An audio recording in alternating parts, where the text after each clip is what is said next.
why do people find it difficult to say a no?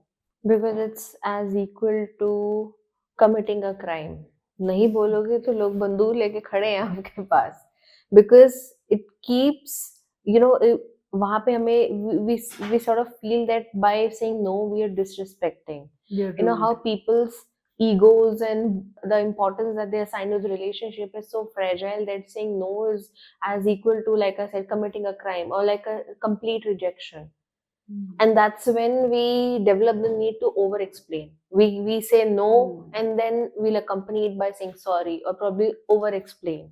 Probably tell our reasons ki XYZ is the reason that I'm not available right now. Yes. And we tend to please the other person ki I'm very sorry that I was setting my own boundaries. Yes. So We're made to feel guilty for setting boundaries.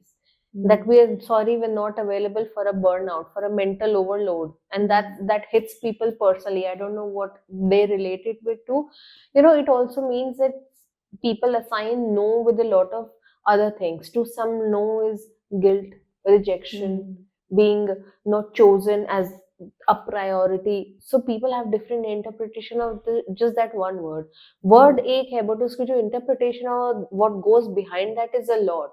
it reminds me of a very funny example where you tend to say yes to a plan with your Yeah. friends, but when that day actually comes, you realize that you had more other important things to attend. Yeah. Since you said a yes to them earlier, you had to go. Yeah. And I'm sure everybody will relate to it. जब हम किसी के घर में guest की तरह जाते हैं, हमें कोई स्वीट्स ऑफर करता है, कुछ ऑफर करता है, there's a whole platter in front of us and we're asked to, बेटा आप ये लो, and we're just saying no. So no is a very subjective experience. Pratishtha, please tell us why do we tend to repeat the patterns when eventually we know it will hurt us? So, it comes from in unconscious space because our mind has trained itself to be in the survival strategy. We have survived through unhealthy attachments, unhealthy environments. It could be anywhere in the workplace. We know our boss is not good, yet we are in the same company because it's giving us something good. In relationships, Getting something out of it. yeah. So there's a transactional process. हमें कुछ देना पड़ रहा है. We are sacrificing probably our emotions, our expectations, but हमें मिल भी रहा है attachment, belongingness, sense of belongingness. And patterns repeat करना. We already know the roadmap about it. We already have an experience of this experiences. Maybe लोग बदल लेंगे, but कहीं ना कहीं experiences same है. So we learned something. हमने उसको बार बार rehearse करा है. We replayed those memories, those experiences time and again. So we already know about how to be in the same situation. And as we discussed, that change is a very intimidating thing. It's the only constant, but it's very intimidating. So our brain tries to be in a space where it's comforting, it's there, we already know about it. It can be something that can be predicted. So it's the patterns that make us feel home.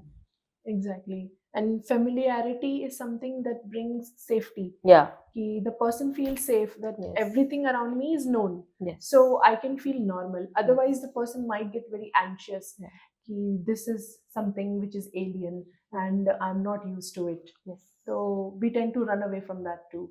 Why do you think that people feel lonely even though they are surrounded with people? They have friends and family, they are good connection with them. Yet people tend to feel lonely whenever they sit back and think. Yeah, because the foundation of every connection, every alliance is trust, is comfort. If I am not comfortable with you, there will be a lot of things that I will compromise in our relationship, and that will definitely affect in the efforts I give. So, a foundation of every relationship is mutual respect. Now, I think it's underrated. I don't know, but I just feel that every relationship has some prerequisite, and if they are all met, then there is a very healthy relationship that has a potential to thrive. And if you see that people have more and more friends virtually than physically, because What they find over internet on certain sites is sometimes missing in their real lives. And if you would notice then that, as we age, we have our circle becoming smaller and smaller, because at a point of time we can't pretend. We only want Exactly. relationship that we feel are genuine and serve our needs, in the sense that we are comfortable, we are ourselves. Mm. Good, bad, that's secondary, but then that space that we are given to be ourselves is something that we all look out for And internally. yes, and we are not pleasing anybody for Yeah, the sake of keeping those yeah, people. The connection has to be genuine. Otherwise, you can absolutely. have any amount of people, but yet lack that connection, which would come only through trusting, honesty, Yeah. and yes, likeness. What do you think? Are we anxious about our surroundings or just overstimulated? To me, it seems that we're just overstimulated.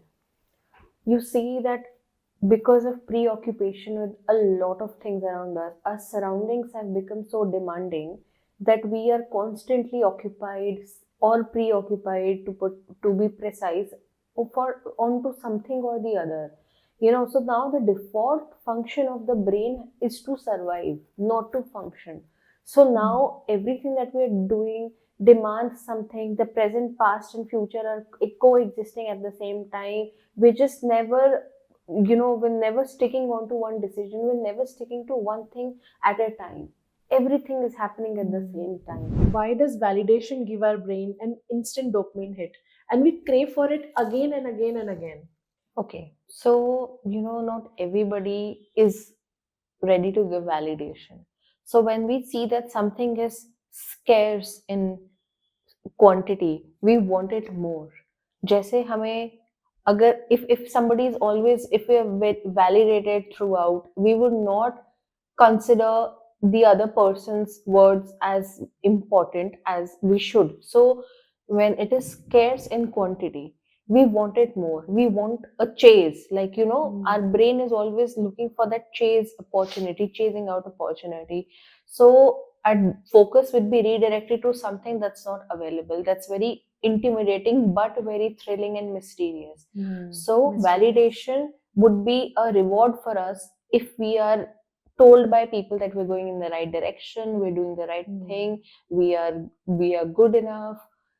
So that's why I feel like validation is important. I think that we are conditioned this way that we are always told to be right. Yeah, Like we are not given as many chances to be wrong than to be right. yeah, So I think the fear that you cannot do something wrong or you have to always be perfect, that somewhere brings the part of validation. The person needs a validation that whatever I'm doing is correct, yeah.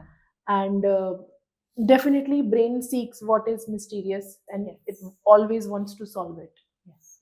And there are morals that are present for us. We are told of what needs to be done, what is right, what is wrong. So everybody wants to fit in that frame of being right all the time. And that's when the need to be validated comes into play. That brings me to the example of Tare Zameen Par, where the kid was kind of compared Yeah. by its own parents, school, and everywhere. Yes. That why is this kid not performing as the other children? Yes. What is wrong with the kid? Yes.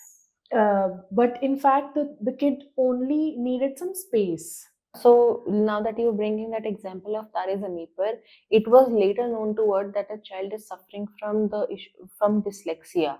But we always, in the movie, it was shown that the child is being unconventional, he's being rebellious, he's not doing the rightful thing, what's expected out of him. Everything that he was doing was being more prominent because his own brother was a topper. He was an all-rounder in everything. So obviously that contrast kept on widening. True that. So, and as you mentioned rightfully, Kunjal, that he only needed acceptance, he only needed validation. So Exactly. when it's not present in the house, when the acceptance and validation is missing in the home itself, it becomes very hard for us to be validated, and that's when the need comes even more. Why do you think pausing and taking a rest feels unsafe for some? Because in in, like, if you see, hard workers were always given priority, they were always praised. So now if we sometimes ask for permission to not do what we are expected to do, to take a pause, to rest, then there is always this lingering guilt that we have of not doing enough, not being productive. And if you see, there is so much of competition, so much of expectation, so much of judgment around us, that the moment we do something of a choice or not do what we are expected to do, we're judged. Judgment is always there, whether we do something or not. So we might as well keep on doing something, keep on working hard, and performance is over. Oh, performance is overhyped. Rest is underhyped. So I think that's when the problem comes, that rest to us feels guilty, mean that we are losing out onto something important. So, is burnout a work related problem or a nervous system problem? In recent times, we all have assigned burnout with our work, but burnout is not just limited to workspace. It is a nervous system issue. Burnout means that we are not letting ourselves slow down to the point of exhaustion. हम machine को 24 घंटा चलाते रहेंगे without turning it off, there would be a time when a machine will be obsolete and it will stop functioning. Similar to it is our body, is our mind. So burnout is not just limited to it, it is a nervous system issue. We can't ever take pause when needed. We can't slow down when required. So when we are asked to constantly perform and outlive our responsibilities, that's when the issue of burnout becomes prominent. And that shows in our body. Our body always is trying to show us signs through illnesses, through any form of problem, that we are expected to give it a rest.